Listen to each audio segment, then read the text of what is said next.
Kamusta mga boss? Hyundai Santa Fe pa rin, 2009 model. So ito ay CRDI engine. So share ko lang ito mga bossing. Nagtanggal ako dito ng turbocharger. Ayan. Yan yung kanyang turbocharger nakalagay. Ayan. So kasama ng mga bossing yung ating exhaust manifold. Or yung okay, exhaust manifold, yung kabuuang turbocharger yung mga boss. So papakita ko lang kung ano nangyari dito mga bossing. So ayun, nabaklas na natin mga boss. Ayan. So yan yung itsura ng ating turbocharger. So kinalas ko na tong ano na to, part na to. Ayan. Tapos ayan talaga talagang marami na siyang oil sa loob ng charger. Ayan, bakit? So ito yung boss. So bali yung kanyang shop dito, talagang malakas na ang alog niyan mga bossing. Ayan, malakas na ang alog niyan. Apya.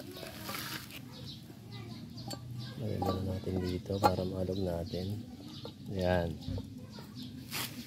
malakas na siya mga bossing. Ayan. Kitang kita nyo naman kung paano umalog o kumembot-kembot. Ayan mga bossing. Saka may mga tama na yung kanyang ang gilid. Ayan. So dito yung tumatama mga boss. Kumakaskas na rito yan. Ayan, sa part na yan. Siyempre pagka maalog yan, so gumigewang-gewang yan pag umiikot, yan kumikis-kis sa dito. Yan. So yung madalas na nagkakatunog yung kasi pag ang turbo nyo may tunog, may sipol, so hindi ibig sabihin good yun. Ipacheck nyo boss tong impeller nya, baka may sinasabitan. Ganun lang siya. So yun, kaya siya maraming langis dyan. So dito yung nabubuo dito mga boss. So dito galing yan kasi itong ating part na to, so may lubrication system yan dyan. Yan, nandito yung kanyang pressurized yung feed dito yan. So para ma-lubricate yung shaft no ating turbine saka yung impeller. Yan mga boss. Siyempre moving parts yan, kailangan may lubrication siya. Yan. Tapos ito yung kanyang return. Yan sa baba yan. So yun. Siyempre, yung ating lubrication lumalabas na rito dahil sa sobrang alog na nito. So yung shaft niya may clearance na rin sa loob. Kaya doon dumadaan yung langis sa bushing nitong shaft na to. Yan sa loob. Pag ganyan yun dito lumalabas yan. Ayan. So makikita mo yan. So sumasama na yan sa combustion. So may mga sumasama na dyan.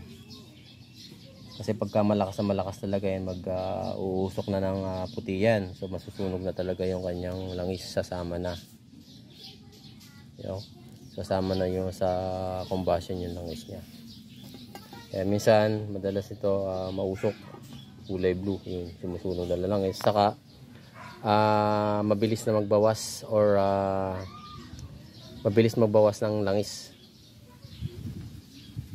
Kaya yung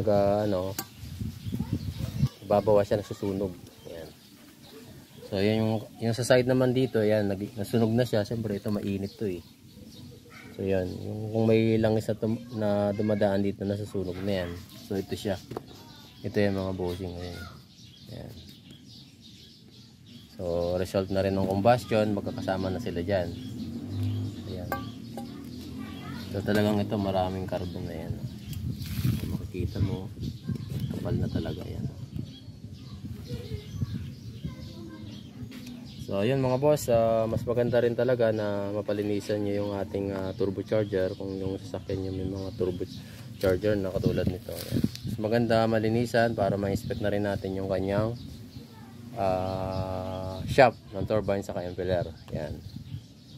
Para kung may alog na o lumalaki na yung alog o nagsisimula na, para makapag-prepare naman kayo mga bossing.